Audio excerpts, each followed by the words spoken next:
मोदी तानाशाह है, एजेंसियों का राजनीतिक दुरुपयोग हो रहा है, विपक्षी नेताओं को परेशान किया जा रहा है। बहुत जल्दी विपक्षी नेताओं के मुंह से इस तरह के बयानों की बौछार होने वाली है, क्योंकि शाही गांधी खानदान की शहजादी प्रियंका वाड्रा का नाम पहली बार ईडी की चार्जशीट में आया है। नमस्कार, उदय इंडिया में आपका स्वागत है। मैं हूं अंशुमान आनंद। कांग्रेस पारिवारिक प्राइवेट लिमिटेड की मालकिन सोनिया गांधी की बेटी प्रियंका गांधी वाड्रा का नाम मनी लॉन्ड्रिंग मामले में सामने आया है। खबर है कि रॉबर्ट वाड्रा ने, यानी प्रियंका वाड्रा के पति रॉबर्ट वाड्रा ने 2005 और 2006 के बीच फरीदाबाद के अमीपुर में 40.8 एकड़ जमीन खरीदी थी और दिसंबर 2010 में पाहवा को ही वापस बेच दी थी।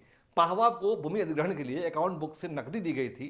रॉबर्ट वाड्रा ने पाहवा को बिक्री का पूरा भुगतान भी शायद नहीं किया था। इसके अलावा अप्रैल 2006 में प्रियंका वाड्रा के नाम पर भी इसी अमीपुर गांव में, जो फरीदाबाद में है, दिल्ली के पास फरीदाबाद में है, वहां जमीन खरीदी गई थी, जिसे फरवरी 2010 को पाहवा को बेच दिया गया। अब पूरा मामला क्या है ये मैं आपको समझाता हूं।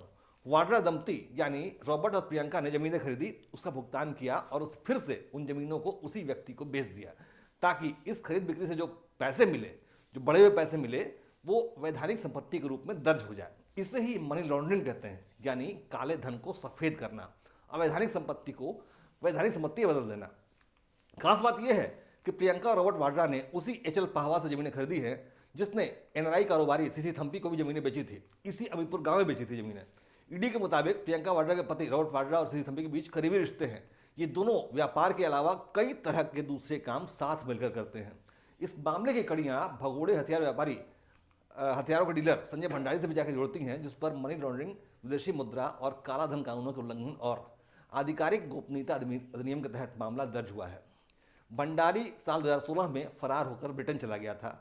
रॉबर्ट वाड्रा के सहयोगी सीसी थम्पी पर आरोप है कि उन्होंने ब्रिटिश नागरिक सुमित चड्ढा के साथ मिलकर आरोपी संजय भंडारी की काली कमाई को छिपाने में मदद की थी।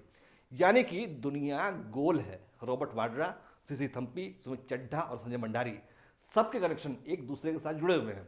सब ने मिलकर पैसों के लिए गड़बड़ी की, लेकिन इन चारों के चक्कर में प्रियंका गांधी वाड्रा घनचक्कर बन गई हैं। अब क्या करें, उन्हें पति ही ऐसा मिला।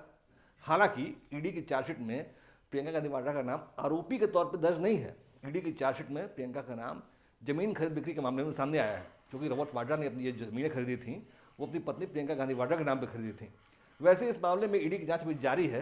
आगे चलकर किसका किससे किस तरह का कनेक्शन सामने आता है, इस बारे में अभी कुछ कहा नहीं जा सकता है। लेकिन ये राजनीति की दुनिया है जनाब, यहाँ एक धब्बा भी बहुत बड़ा दिखाई देने लगता है। शायद गांधी खानदान को भी इस धब्बे यानी ब्लॉट के लगने की आशंका थी, क्योंकि सप्ताह भर पहले ही प्रियंका वाड्रा ने उत्तर प्रदेश कांग्रेस प्रभारी का पद छोड़ दिया था। उनकी जगह अविनाश पांडे को उत्तर प्रदेश कांग्रेस का प्रभारी नियुक्त किया गया है। ईडी की चार्जशीट पर नाम आना अपने आप में प्रियंका गांधी वाड्रा की छवि के लिए एक बहुत बड़ा धक्का साबित होने वाला है।